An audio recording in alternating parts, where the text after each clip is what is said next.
diz assim, versículo 31. Gênesis 1, 31, eu vou ler nessa tradução que diz assim: E viu Deus tudo quanto tinha feito, eis que era muito bom. Vou repetir: e viu Deus tudo quanto tinha feito, eis que era muito bom. Amém? A pergunta de muitas pessoas que vem no nosso coração, mesmo estando na casa do Senhor, vem no nosso coração é: por que tudo isso?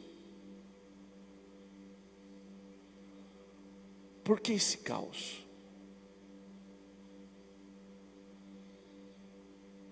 Meus amados, aqueles que trabalham na área de saúde, eles correm grandes riscos e eles colocam a sua vida praticamente arriscando a sua vida todos os dias.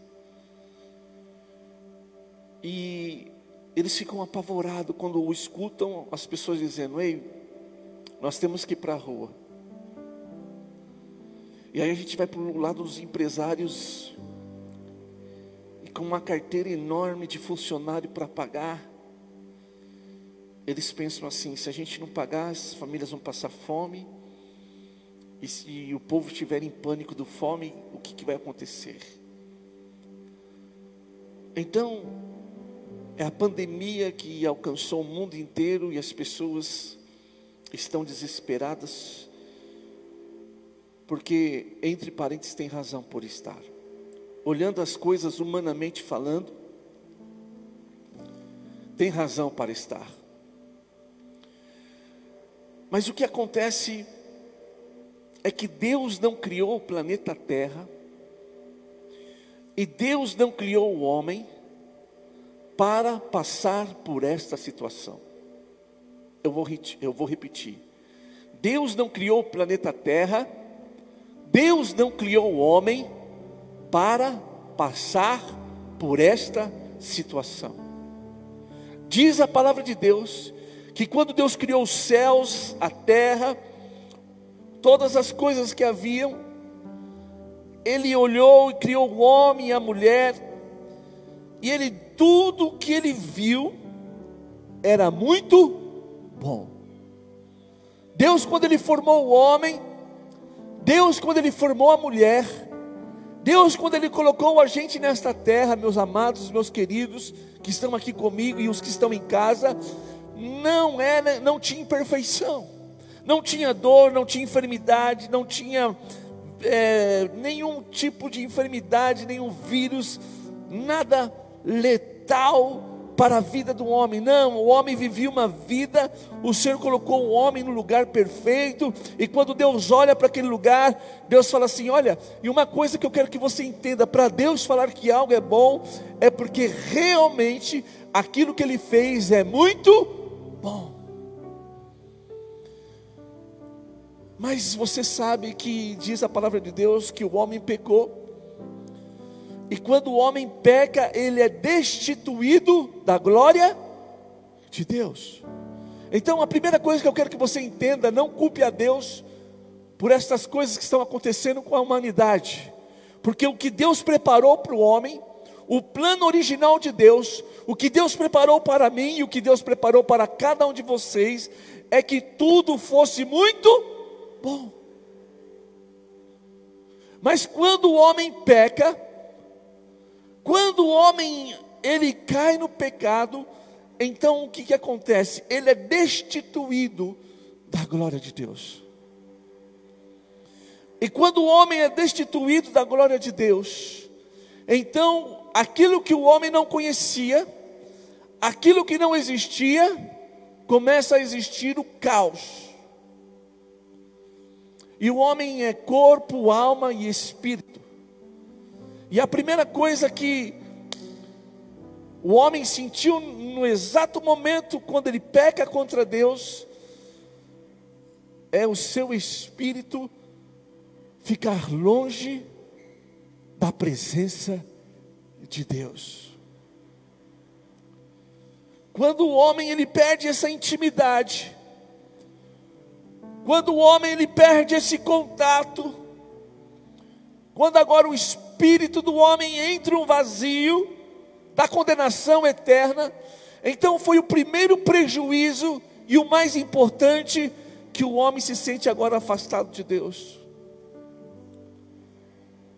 A segunda coisa que acontece com o homem, a sua alma. O homem não sabia o que era raiva, o que era ódio, o que era inveja, o que era ciúmes, o que era dor, o que era tristeza, o que era opressão, o que era depressão, o que era ansiedade.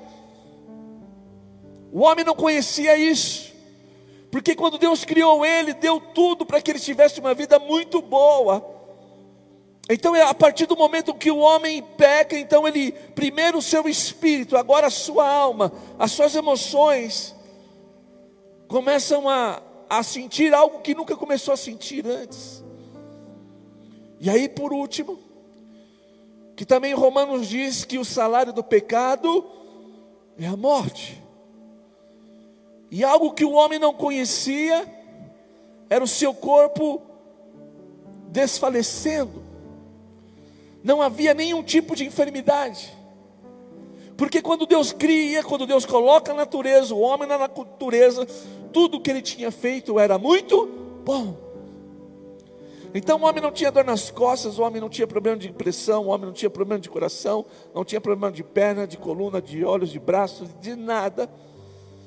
Mas quando o homem se afasta de Deus, então, primeiro o seu espírito fica longe de Deus. Segundo, a sua alma começa a receber informações como ódio, inveja, raiva e destruição. E terceiro, o homem sente no corpo, o seu físico. Tanto é que o Senhor falou, agora mulher você vai sentir dor, dor de parto. A mulher não tinha dor. O homem não sabia o que era isso, dor.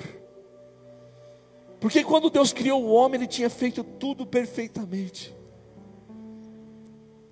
Então, eu não posso me aprofundar muito, senão eu vou me alongar muito nessa pregação. Mas olha só, queridos, só dessas três coisas: ficar longe de Deus no seu espírito, a sua alma ficar confusa e o seu corpo conhecer a doença. Este foi o custo, esse foi o preço do pecado. Então, muitas pessoas estão perguntando, mas por que Deus permite isso? Deus não permite. Aliás, por que Deus fez isso? Deus não faz, Deus Ele permite. Tudo que nós vivemos, tudo que nós estamos vivendo hoje, é consequência daquilo que nós escolhemos. E agora falando no seu corpo propriamente dito, por que pessoas estão morrendo? Por que pessoas estão passando por tantas dores no seu corpo? Por que ficamos doentes? Pode ser por vários motivos. Primeiro, pode ser uma pessoa que tem uma vida desregrada, uma pessoa que não cuida do seu corpo, uma pessoa que é glutona, uma pessoa que não se cuida. Segundo, a gente pode falar, então é negligência pessoal, não é nem Deus nem o diabo, é o que a pessoa não se cuida, não cuida do seu corpo. A segunda é o pecado, como já disse. Porque quando o homem conhece o pecado, então o seu corpo conhece a morte. A terceira eu posso dizer que é espíritos demoníacos. Você pode ver lá em Mateus capítulo 12, versículo 22, de pessoas que Jesus libertou, que tinham espíritos demoníacos, porque o diabo trabalha nisso também. Então quando você vai orar para uma pessoa, pastor, você pode olhar para essa pessoa, então você tem tudo isso para que Deus te revele, e para que você tenha percepção. Uma pessoa é relaxada, uma pessoa praticou o ato da iniquidade, o pecado está sobre ela, e por isso uma maldição familiar. Pode ser então também espíritos demoníacos que está sobre aquela pessoa. E quando eu tenho experiência de libertação, que quando você ora para uma pessoa e que você vê que ela está perturbada, e quando você ora por ela, ela é curada imediatamente, porque é espíritos demoníacos. Pode ser também, aí vem o juízo de Deus. Pode ser permissão que Deus está julgando a humanidade e as pessoas. Então o pecado, a enfermidade, a doença, nunca foi culpa de Deus. O que a humanidade está passando nunca foi culpa de Deus. Foi por causa da escolha do homem, dos nossos antepassados. E por aí nós vamos ver tantas coisas que acontecem neste mundo. E Jesus nos alertou. Tudo que está acontecendo na terra foi alertado por Jesus. Jesus falou em Lucas capítulo 21, do versículo 9 ao versículo 11, diz assim: e quando ouvirdes de guerra, sedições, não vos assustei, porque é necessário que isso aconteça primeiro, mas o fim não será logo. Então disse: levantar-se-á nação contra nação, reino contra reino, haverá em vários lugares grandes terremotos, fome, pestilências, haverá também coisas espantosas e grandes sinais dos céus.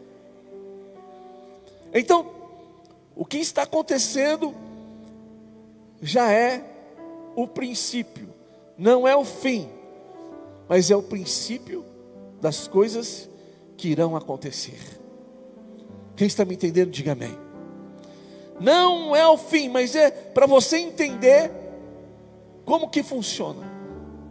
Então, é momento da gente parar, porque quantos tsunamis a gente já viu? Quantos terremotos a gente já viu? Quantas pessoas morrendo de fome? Eu quero dizer, queridos, que morre mais gente de fome do que esse vírus maldito que, olha, eu não estou fazendo comparativo para ver o que é menos pior. Eu quero dizer que tudo é uma desgraça. Mas eu quero dizer para você que morre gente de fome todos os dias no planeta Terra. Nós que somos de São Paulo, Lençóis Paulista, nós encontramos com situações difíceis. Mas, queridos, a gente nem se compara com o que pessoas têm vivido nesses países onde estão em guerra, onde tem destruição em massa, onde não tem produção de nada. Crianças, meninos, bebês na África, no nosso sertão, no Brasil, estão morrendo de fome. Fome, guerras, epidemias, pandemias. Tudo isso Jesus falou, mas isso ainda não é o fim. E por que Deus permite isso? Então, não é que Deus fez o mal, mas é que o homem escolheu o mal. Em Deuteronômio capítulo 28, o Senhor disse para o pessoal, através de Moisés, para o seu povo de Israel, dizendo: olha, não escolha a maldição. Eu coloco diante de vocês a bênção e a maldição. E se vocês quiserem viver bem, então escolham a bênção. Porque se vocês escolherem a desobediência, virá sobre ti, e aí é tragédia, é desgraça. E hoje eu vejo no mundo o Senhor falando para nós: ei, todo dia eu vejo isso, Deus repetindo isso para mim e para você. Eu coloco diante de você bênção ou maldição. O que você escolhe? O que você quer para a sua vida? Então Deus sempre tem avisado o homem: escolha o bem, não escolha o mal, não pratique o mal, mas ande na minha presença. E Deus está nos avisando. Deus está nos avisando. É preciso a gente voltar ao primeiro amor. É preciso a gente voltar a clamar e a buscar a Deus. Hoje, neste lugar, eu já chorei muito nessas últimas semanas. E Deus está falando comigo, desde o tempo de Israel, desde o tempo dos juízes, desde o tempo de Moisés. Deus separou um povo, e o povo sempre diz, ele escapa para lá, escapa para cá. E Deus permite. Porque, queridos, quando essas coisas ruins acontecem, aquelas pessoas que têm temor a Deus, volta para Ele. Então é momento da igreja voltar, é o momento dos pastores voltar. É o momento do altar voltar para Deus. É o momento dos cantores voltar para Deus, dos evangelistas, dos pastores, dos diáconos, de todos vocês voltarem para Deus. É o momento da gente se arrepender diante da presença de Deus. Então, em primeiro lugar, por que Deus permite? Eu quero dizer algo para você, querido, que cada vez que nós temos uma lei terrena, os nossos governantes criam leis que é diferente da lei de Deus, há um julgamento natural não, há um julgamento de Deus, porque toda vez que você causa injustiça, ou que você faz injustiça, Deus obrigatoriamente Ele tem que fazer justiça. Então toda vez que os homens criam leis que ferem a vontade de Deus, fatalmente vem o julgamento de Deus. E eu quero perguntar para a igreja, eu quero perguntar para vocês que estão me assistindo: a humanidade tem feito leis, os governos, as pessoas têm lutado por coisas que desagradam a Deus? Eu sei que a sua resposta é sim. No seu estado, na sua nação, no seu país, na sua casa, na sua família. Então por isso que o juízo de Deus vem. A segunda coisa que Deus quer nos mostrar é para a gente voltar ao primeiro amor. E a terceira coisa que Ele vai nos mostrar, que Ele está nos mostrando, é quando você pegar o livro de Apocalipse, a partir do capítulo 4 e vai até o 14, pode ler inteiro. É impossível você ler aquele livro e você não ficar: meu Deus, ninguém vai aguentar um negócio desse.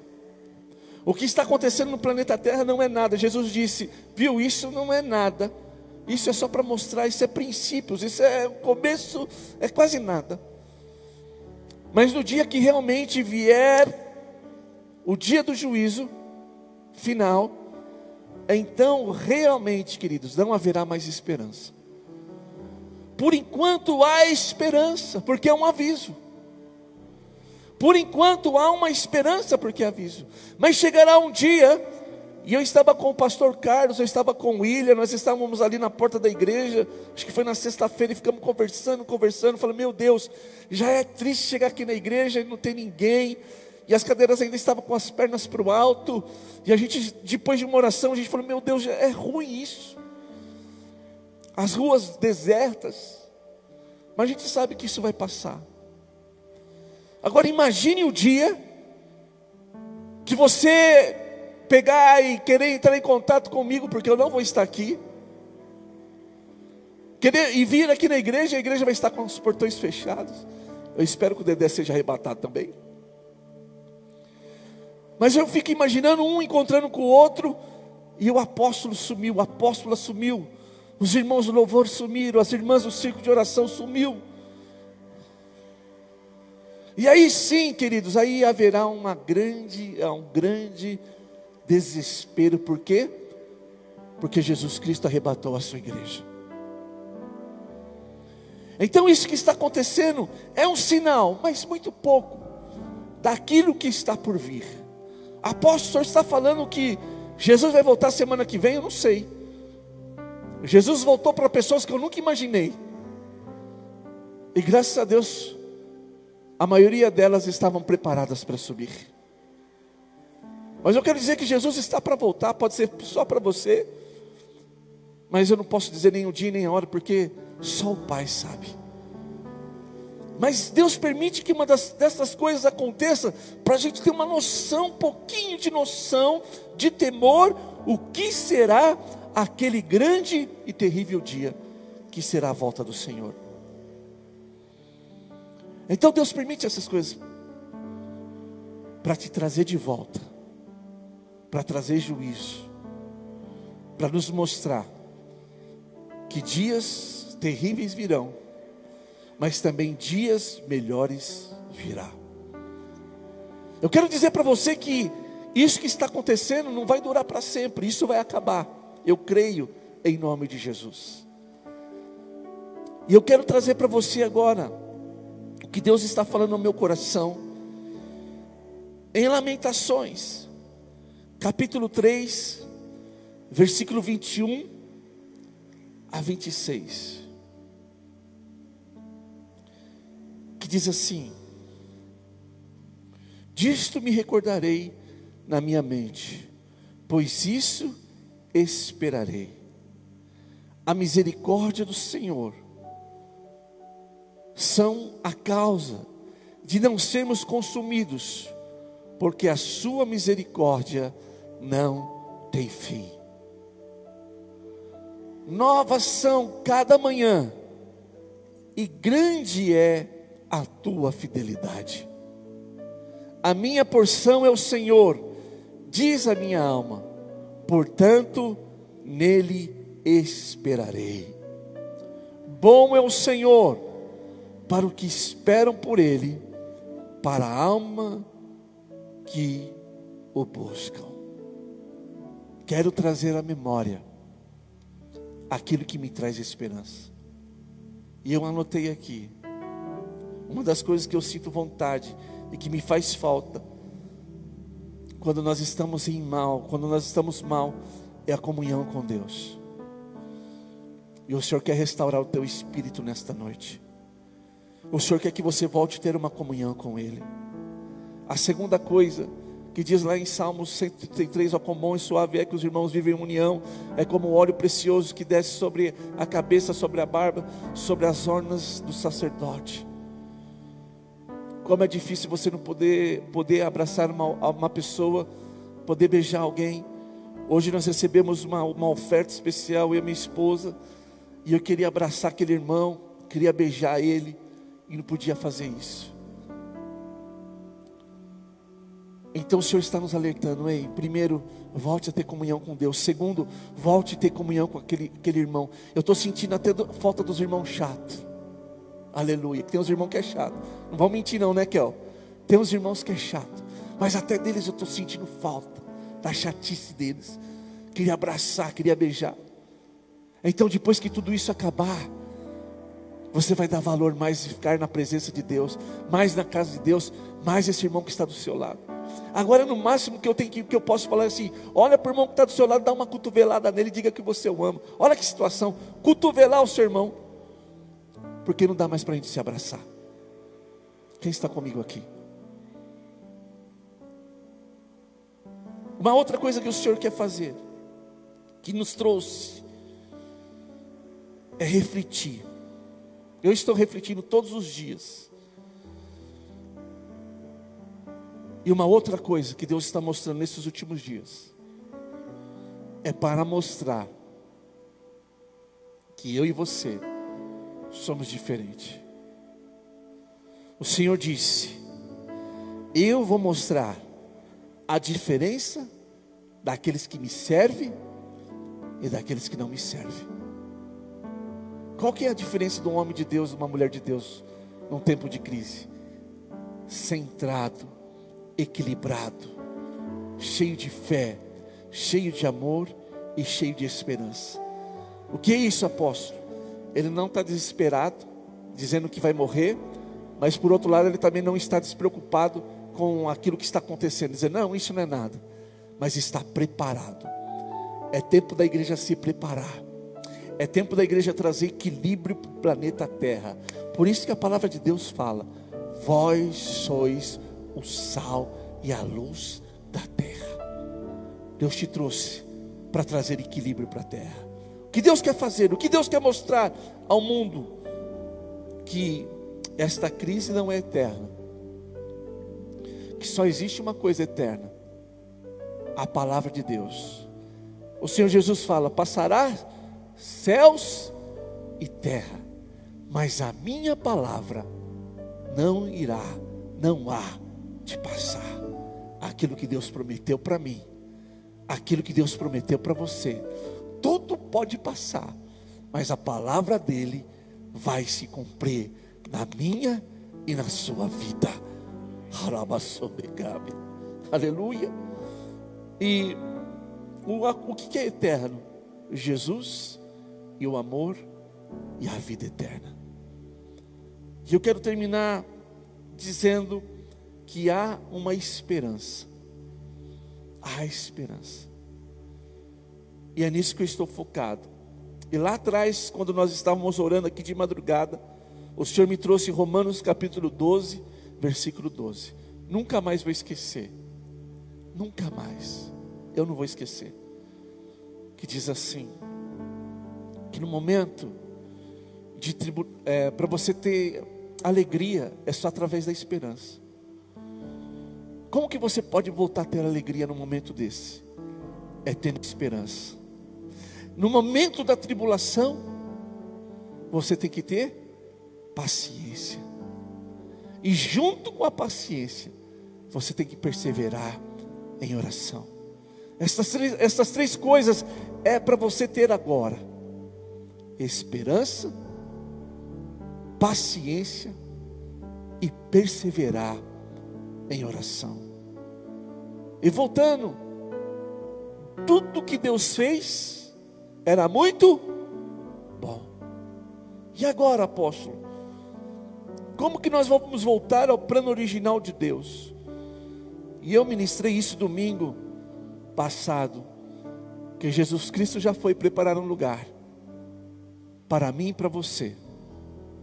E como diz lá em Apocalipse, não haverá mais dor, não haverá mais tristeza, não haverá mais lágrima, não haverá mais nenhum sentimento mau. O nosso espírito estará conectado 24 horas com Deus. Na nossa alma não haverá mais dor, inveja, tristeza, rancor, nada.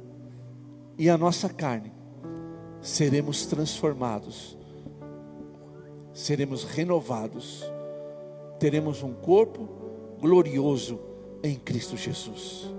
Há um plano perfeito para mim e para você. E qual é este plano? Andar na esperança que um dia Jesus Cristo vai voltar. Ele vai voltar. E o que eu peço para você: entregue o seu caminho ao Senhor, confia nele, e tudo Ele fará por vocês. Vamos orar.